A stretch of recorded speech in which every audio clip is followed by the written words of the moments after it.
All right. Namaste and Namaste. welcome to another podcast of Tech Story. And this is for the business leader and by the business leaders in order to give you, motivate you, inspire you to make sure that you are succeeding in the age of digital transformation. If you are really excited, I have today an amazing guest with me. He is Mr. Carsten. Carsten is the founder and CEO of Asia PMO. Asia PMO is one of the leading consulting company based out of PMO and doing incredible job in project management consulting, customer experience that is really top of the town, and most important, he is the founder and driving through the OKR. So Carsten, welcome to this Tech Story. Thank you very much. Namaste and thank you very much. Namaste, great. So warm welcome, and the audience says warm welcome to this program. So before we get started, Carsten, can you please let our audiences know that who you are, so that at least they can get a sense with whom they are speaking? Yes, my name is Carsten Ley. I'm originally from Germany. In Germany, I worked for some banks like Citibanks and also 4 years for Deloitte Consulting, mainly in banking and finance and change management consulting. And after that, I worked for 1 to 2 years in Mexico. And after that, I moved to Vietnam. Since 9 years, I'm in Vietnam. I worked 2, 3 years as a project and customer experience manager in a local bank here. And then I moved on to Lazada, the biggest Southeast Asian e-commerce player, as a VP customer experience, and was in charge of the end-to-end customer experience on this e-commerce platform. And after my time with Lazada, me and my partner, Mr. Bruce Butler, we founded Asia PMO in Vietnam and in Singapore, focused first on our project experience, how to build up PMOs, how to do agile project management in order to help companies to deliver faster results.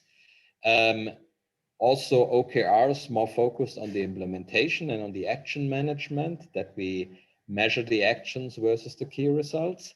And then based on my experience in Lazada, also how to bring companies closer to what the customer wants with customer experience, and also what the teams need with employee experience. So this is a little bit of focus.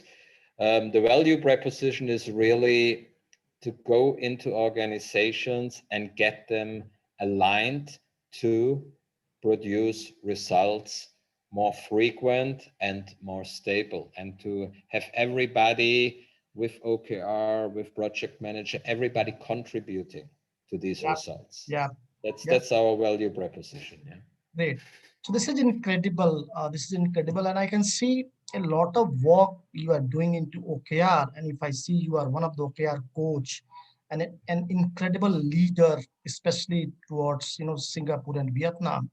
So and where my audiences would be interested to know, I mean, today digital transformation is the talk of the town, and business leaders are driving to achieve the outcome, the business results. So from your experience, how do you see that business leaders can use, or OKR can help them to drive the business results and business outcome in digital transformation space? I mean, OKR is a very adaptive tool, right? Where Uh-huh. we normally build a 3-month cycle, which goes also pretty much in hand what people normally do when they build something in digital transformation, which we call Scrum or Sprint. So Yeah. there's a huge alignment between agile methods like Scrum and Sprint and OKRs, and we can fully adapt that. The other thing is, nowadays, to really be on top of the market with digital transformation, you need to pull a lot of people together, and you need to pull a lot of resources together remotely.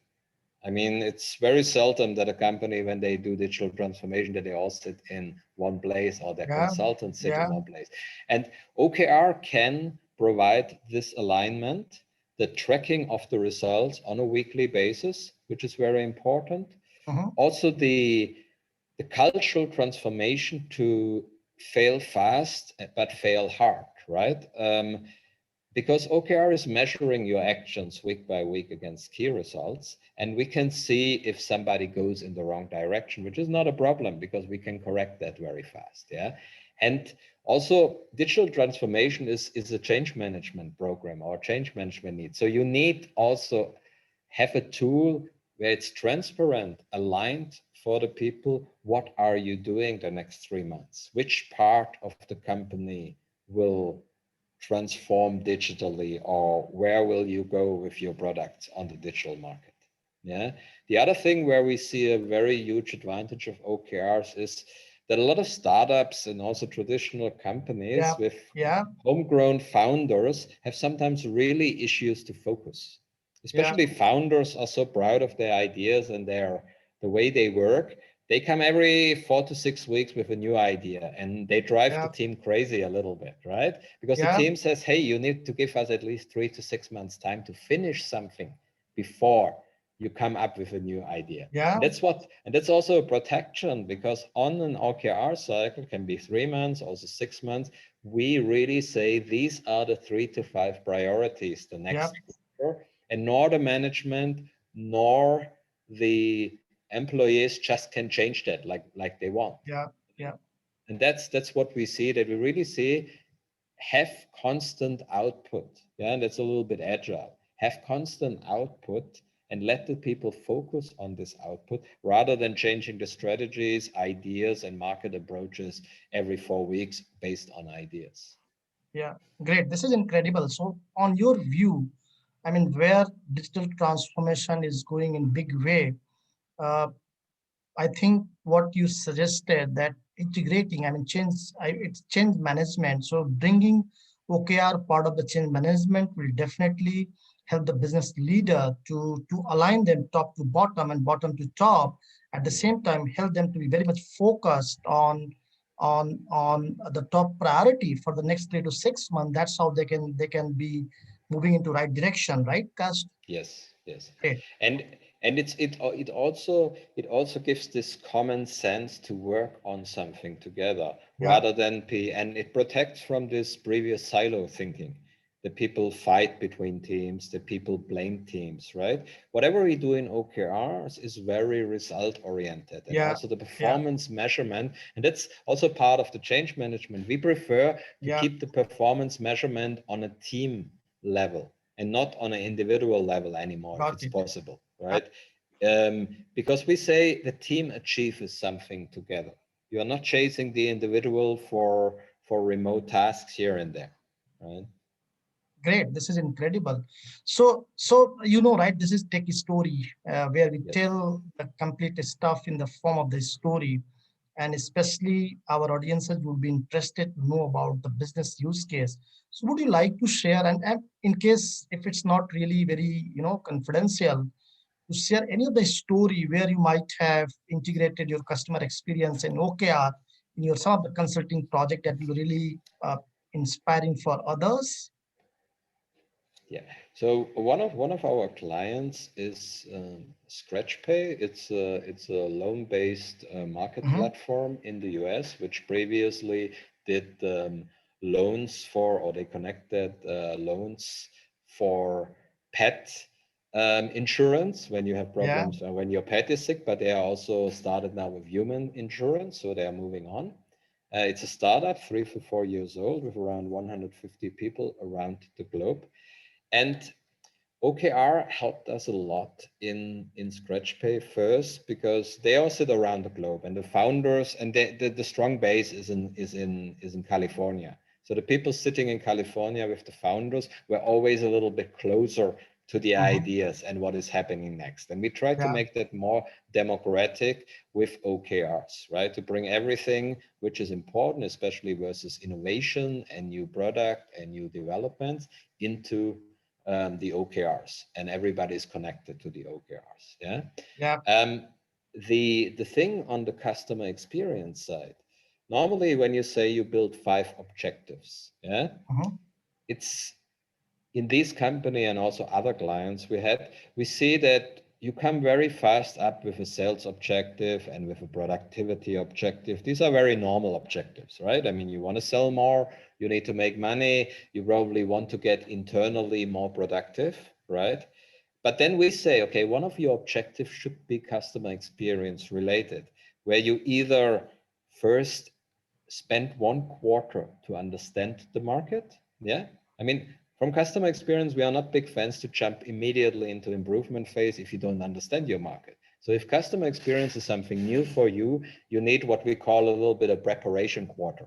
Yeah, that you say, Yeah. okay, this quarter, I want to understand the market. I want to build some customer journeys. I want to define the main personas or the main B2B or B2C customers. And then out of this, we analyze and build key results and actions for the next quarter. Yeah. Um, Now, in the case of ScratchPay, they already have this kind of data. They're a very data-driven company and also feedback channels. So we already said, okay, based on the feedback you get from the customer, what can we improve? And these Yeah. are the objective was customer experience, and the key results are these improvements, right? Higher conversion rates, higher ratings Yeah. on Yeah. NPS, CSAT, a better pickup of new products, better cross-selling, right? I mean, these are all parameters or Yeah. recommendation and return rates. These are all parameters under customer experience. Yeah. So it's Yeah. very easy to measure. And we always encourage when you build something, I mean, you have development or product OKRs, right? You Yeah. build a tool, you build a new product. And we always encourage in OKRs to ask why. Why do you build the product? Yeah. So the real key result is not the launch date, which a lot of Yeah. people think. The real key result is because you want to improve something for your customers or you want to sell more or anything like that. And that can be also measured. And that's the real success for us. And that's also the inspiring part. Yeah. Yeah. Yeah. And very similar on employee experience, right? Normally, employee experience is something a lot of companies do not come up with in the OKRs. So they are like, oh, we have to increase the productivity, we have to push more sales, we have to do something for the customer. And then normally in the OKR session, I'm always challenging the management or a wider management in the workshop and say, what are you doing for your employees the next 3 months? They're like, oh, we haven't thought about that. And I say, ooh, maybe we should think about that, right? Yeah. This is also, you don't have to make a big employee experience program every quarter. Yeah, sometimes maybe it's not time for that and you can, but at least you should think about it. Is there something we can do for our employees? Yeah. Trainings, incentives, any opportunities they have, right? Also fun stuff. I mean, we had German client, he had in his KRs was the Christmas celebration, and we Mm-hmm. ticked it off. I mean, at a certain date, you achieved the Christmas celebration with 90% attendance, right? And he worked hard to that. And that was a fun KR, right? It doesn't have to be always so serious. But experience management, customer and employee experience is sometimes the why you implement things Yeah. and why you do things. And we really ask our clients or challenge our clients on that to go above typical business OKRs. Yeah. Makes sense. So what I learned from your conversation, I mean, nowadays a lot of business leaders are focusing on one of the key pillar, or the measurable outcome is the customer experience. But what I learned from the conversation, it's not only the customer experience, but our business leaders must also focus on the employee experience, and that will definitely will be a kind of driver that will push your customer experience. So essentially mean that you take care of your employee and your employee will take care of your customer. Is this correct? Yeah, I mean, we normally say, I'm not 100% with the Richard Branson saying a good employee experience leads to a good customer experience. For me, a good employee experience leads to motivation and engagement. And that's actually the like a little bit the buzzword. It's not so much Yeah. about experience, it's about engagement. And that's why we want to have bottom-up OKRs. Everybody can have ideas. Everybody can chip in with innovations. That's what we call engagement. And people also get emotional about things and they fight for things because they say, I have seen that, that's important, let's do that, right? Now, to go really on a good customer experience, there's also a lot of training and standard Yeah. processes needed above the experience. Yeah. Yeah. I mean, Yeah. just providing a great experience on the employee side. I'm here in a co-working space in Ho Chi Minh City in Vietnam. They have a great employee experience, but the first day I came in, their front end was zero trained. You know, Yeah. so they were happy and motivated people. They were super friendly, but every question I asked, they had no answer. And I was like, "What?" And it was not really my good Oh, CX. yeah. So you really need training. You really need Yeah. SOPs, right, to really on top. But employee Yeah. experience is very important, of course. Yeah, got it. It's incredible insights, Carsten. So my next question, and where I wanted to know your view, is more with respect to cultural transformation.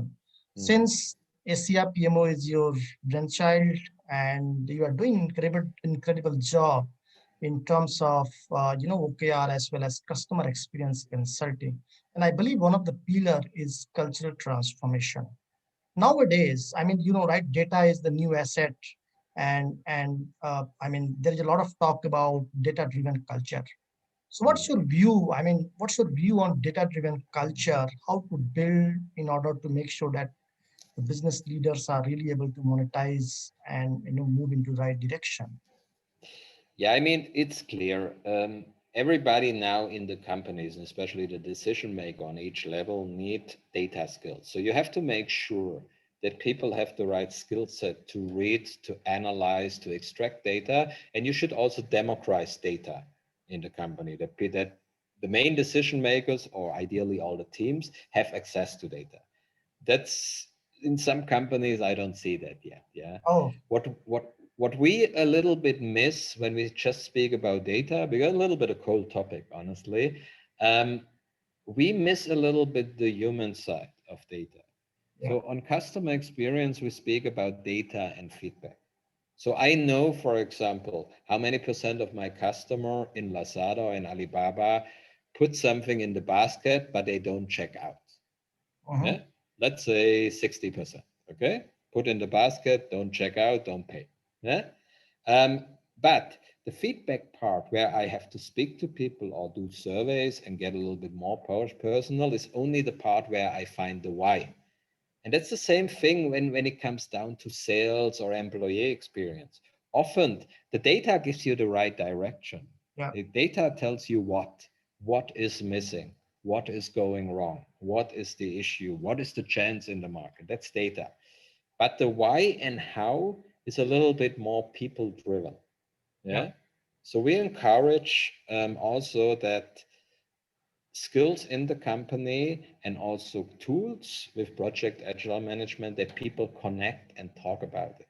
Yeah. Yeah. So pure Yeah. data analysis. I know we are in the age of data, and what I say maybe is a little bit old style, but I don't believe fully in it, that you can Uh-huh. solve everything with data. Yeah. Okay, great, great. All right, great, interesting stuff here. So the next thing, I mean, I know that mostly I come from a project management background. You are also doing a lot of consulting in the space of project management. So on behalf of millions of our project manager across the globe, I just wanted to know. I mean, today there are a lot of talk about upskilling, reskilling, digital transformation, intelligent automation, blah blah blah, so many things. And there are thousands of project managers who are on the verge of getting upskilled. They're not sure where to go, how to get started. So, what would be your suggestion based on your experience that what essentially they should be doing in order to make sure that they are relevant into the market space? Hmm. Hope I'm clear with my question. I mean, project management, when you come, for example, like us, as a PMI background, right, which is a great Mhm. foundation to have a Yeah. PMP, and a lot of people reach the PMP certificate, and it's still very relevant to get jobs. I also got jobs because of that. But PMI is missing a little bit the agile part. Mhm. So make sure that above PMI you go um, into Scrum certificates on top. So get open for the data and IT world, because the Mhm. PMI world was a little bit classical sales Mhm. operations project management as I see it. Yeah. Okay. So please also look into other qualifications, into Scrum Master, for example, which is a good qualification in the IT field. And then what we found out, and I was also a director of PMO in interims director for one of my clients, a fintech in Vietnam. A lot comes down nowadays to action management, which is one level below project management. Yeah. Not everything you manage has to be defined as a project. A lot of startups, a lot of companies which are new in the market, they run pure action management. That means all the teams do actions, and these actions can go into KPIs or into OKRs. Yeah. And can be operational action, doesn't have to be projects all the time, right? So you also need to have the skills as a project manager or a PMO person to facilitate that. In customer experience, it's the same. In customer experience, we work cross-functionally with 7, 8 customer-facing departments and product and IT departments to say, look at the whole life cycle, look at the feedback from the customer, what can we improve? And then these are not projects. These are like improve this script, improve this front end screen. These are small actions. I would not even define them as project, but you need a central unit, which can be PMO, to track them. And don't be too proud and say, no, I only work for projects. No. In the fintech I did, we even, as a PMO, we facilitate the idea management from idea to approval. Because we were the central unit, right? We were the only unit in the company who had full access to all, to the CEO directly and to all the departments. Yeah. So we Yeah. did idea management, we did action management, we helped the CX department to coordinate the teams, you know. So we have to look a little bit above Yeah. projects. Okay. So do you also recommend project managers to build the capability in tech space, I mean technology space like AI, analytics, DevOps? Is this something that they will help them to stay relevant and competitive? It depends what you want to manage as Oh yeah. projects in the future or where you Oh. want to work, right? I also do IT projects and I learn it on the fly a little bit, but sometimes I have to go deeper. Yeah. Mhm. It depends what kind of project managers you want to be. I mean, you really want to be directly, or you have to be directly responsible for development, or you have somebody under you who will do that, right? That's the question to ask. Yeah. Yeah, Um, it's a great question. Yeah. yeah. So you want to be really a little bit the one who is in the teams and manage that directly, or you are a little bit more high levels and you manage bigger projects where you have your stream leaders, how we call them. Yeah. Yeah. That's yeah. Yeah, I think it's a good message to the project managers that they need to figure it out their role, what essentially they want to do and what they want to manage. And this entire the value proposition, it's all driven by this question. Yeah. Yes. So great. This is all. I mean, this is all for today, and I think it's very interesting and really wonderful conversation with you, Carsten. So thanks a lot for spending your time with us, and definitely this conversation will bring a lot of value to our audiences. So thanks a lot for coming to this tech story, and our audiences. Carsten Lee is available on LinkedIn in case you have any question with respect to OKR, PMI consulting, and more exciting customer experience. Please follow him and approach him. He should be available for you to have any kind of conversation or consulting. So thanks a lot, and wish you all the best. Thank you, Madan, and thank you for everybody listening.